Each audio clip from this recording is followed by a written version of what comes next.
आपण कंटाळलेला, पण आज मी थोडक्यात शब्दात आपल्याला फक्त एक विनंती करण्यासाठी आलो आहे। मागच्या सर्वांच्या आपल्या प्रमुख उपस्थितींच्या मनोगतमध्ये आपण ऐकलंय की मालकांच्या माध्यमातून या भागाचं नेतृत्व करत असताना अनेक कोटीचे शेकडो कोटीचे निधी मागच्या 10 वर्षात आलेला आहे। याचं एक जिवंत उदाहरण म्हणजे आपण स्वतः आहे। फक्त एकदा विचार करा 2014 पूर्वीचं आपलं बाग कसं होतं आणि आज 2014 नंतर 10 वर्षात आपलं बागात बदल झालेला आहे का नाही। आपण जेव्हा 2014 पूर्वी राहत होतो ओपन ड्रेनेज, पाण्याची समस्या, रस्ते या ठिकाणी खूप दयनीय अवस्था होतं, पण आज 10 वर्षानंतर आपण जेव्हा बघतो आज आपल्या प्रत्येकाच्या दारात विकास काम पोहोचलेलं आहे। आणि या सर्व गोष्टी कसं आपल्या भारतीय जनता पार्टी व महायुतीचं जेव्हा सरकार येत आहे तेव्हा आपल्याला हे शक्य होत आहे, हे आपल्याला सर्वांना माहित आहे। मला एक विनंती करायचं आहे, येणारा हा इलेक्शन हे कुठल्या गल्लीचं नाही आहे, हे कुठल्या ग्रामपंचायत किंवा नगरसेवकचं नाही आहे, हे महाराष्ट्राचा दिशा ठरवणार आहे। एक गतिमान सरकार या ठिकाणी आपल्याला काम करत आहे। आपल्याला लाडकी बहीण योजनेसारखं एक महत्वाकांक्षी योजना आपल्या माता भगिनींच्या संसाराला हातभार लावण्यासाठी आणलेलं गेलेलं आहे। त्याचं आपलं सरकार आलं की त्याचं 1500 रुपयाची मदत त्याला 2100 रुपये होणार आहे। अशा अनेक योजना आपल्याला अन्नपूर्ण योजनेतनं वर्षाला 3 सिलेंडर। हे आपल्या वार्डाचे नगरसेवक वंदनाताई गायकवाड, त्यांचे मिस्टर अजित भाऊ गायकवाड, ह्याच वार्डाचा बुलंद आवाज दशरथ भाऊ कसबे, ह्या 3 व्यक्तीने तुम्ही आतापर्यंत पडला असलेल्या वार्डात आपला विकास झालाय। मी स्टेजवर बसल्यानंतर कुणाची नाव काय घेतलेली हे तुम्हाला पण सगळ्याला माहित आहे।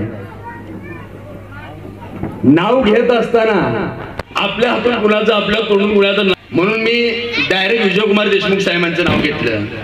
आणि आज आपल्या इथं ह्या मीटिंग मध्ये ज्यांची प्रमुख उपस्थिती आहे ते आमचे मार्गदर्शक आमचे विजयकुमार देशमुख साहेबांची 2 महिन्याखालची कथा सांगतो।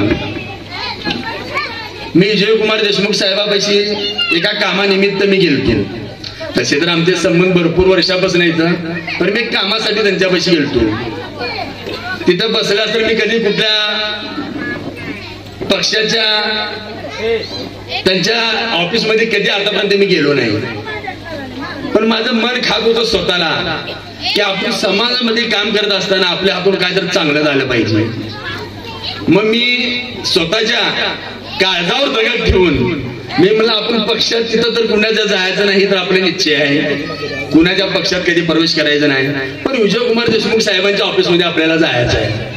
मी का गेलो असेल मी तुम्हाला आता कारण सांगतो। ज्या दिवशी मी विजयकुमार देशमुख साहेबांच्या ऑफिस मध्ये गेलो, साहेबांना प्रत्येक जण भेटत होतं, बोलत होतं, पण माझं त्यांचं कधी असं त्यांना कधी गेलोच नाही ना, त्यावर मला बोलता झालं नाही। याचे लोक बोलायचे निघून जायचे, याचे लोक बोलून जायचे। साहेबांची नजर माझ्याकडे गेली, मला म्हणले धावरे काय काम करला तुम्ही, लय दिवसांनी इथे दिसला। म्हणलं साहेब मी तुम्हाला भेटण्यासाठी आलो। मग मला म्हणले बोला काय काम आहे तुमचं। तर मी तुम्हाला एक सांगतो, ज्यावेळी मी साहेबांना बोलाय तिथं आलो, साहेबांना बोललो, साहेब म्हणलं मी ज्या वस्तीमध्ये नेतृत्व करतो तो प्रभाग क्रमांक 1 आहे म्हणलं। त्या प्रभागामध्ये प्रभाकर हाऊसिंग सोसायटीच्या लगमध्ये एक आमचं पत्र्याचं शेड आहे साहेब म्हणलं। त्या पत्र्याच्या शेडसाठी तिथं आम्हाला तुमच्या निधीतून आम्हाला निधी पाहिजे म्हणलं तुमच्या ह्याच्यातून। त्यावेळी विजयकुमार देशमुख साहेबांनी मला प्रश्न विचारले कशासाठी। मी म्हणलं साहेब मी कट्टर भीम सैनिक आहे, मला कशासाठी निधी लागते, मला निधी लागेल तर फक्त बुद्धिहारसाठीच लागेल।